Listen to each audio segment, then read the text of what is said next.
एभलिस फाउन्डेसनको सहयोगमा राष्ट्रिय बहिरा महासङ्घ नेपालद्वारा निर्मित साङ्केतिक भाषा भिडियो सामग्री। सबैलाई नमस्कार। यस कार्यक्रममा स्वागत छ।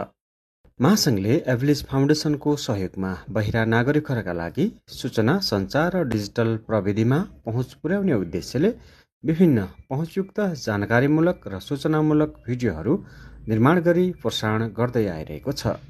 यस एपिसोडमा विस्मृति र अल्जाइमर्सका बारेमा जानकारी लिएर आएका छौँ। विस्मृतिलाई चिनौँ, अल्जाइमर्स बारे जानौँ।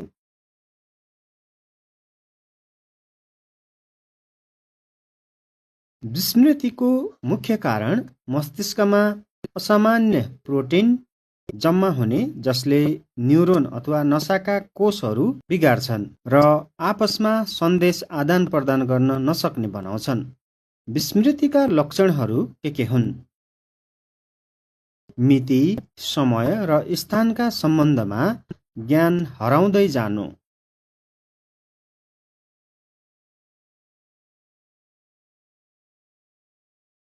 बारम्बार एउटै कुराहरू सोचिरहनु,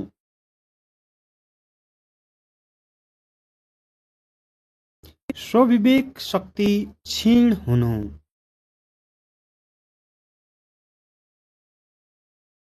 आँखाले देखेका कुराहरू नचिन्नु,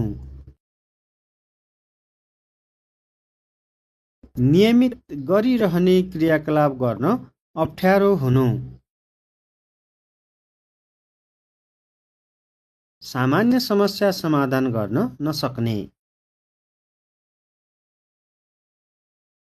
अल्जाइमर्स भएका व्यक्तिहरूलाई कसरी सहयोग गर्न सकिन्छ?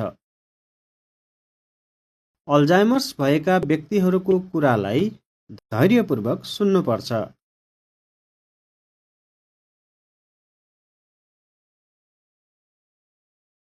दैनिक गरिने कामकाजमा सहयोग पुर्याउने, आत्मनिर्भरता बढाउन आवश्यक सिपहरू सिकाउने,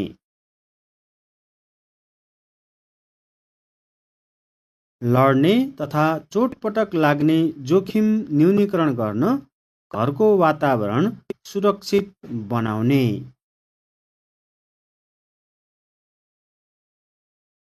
स्मरण शक्ति बढाउने खालका अभ्यासहरू गराउने,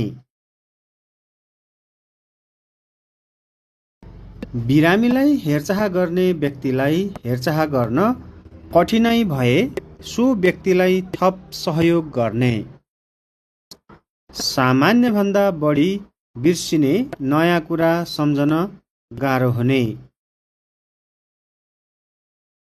भाषा प्रयोगमा कठिनाइ, निर्णयमा समस्या, नजिकका मानिसलाई नचिन्ने, हिँड्न, बोल्न, खान जस्ता आधारभूत काममा अरूको सहयोग चाहिने। विस्मृतिको अहिले पूर्ण उपचार छैन, तर केही औषधि र थेरापीले रोगको प्रगति केही समय ढिला पार्न र जीवनस्तर सुधार गर्न सहयोग गर्छन्।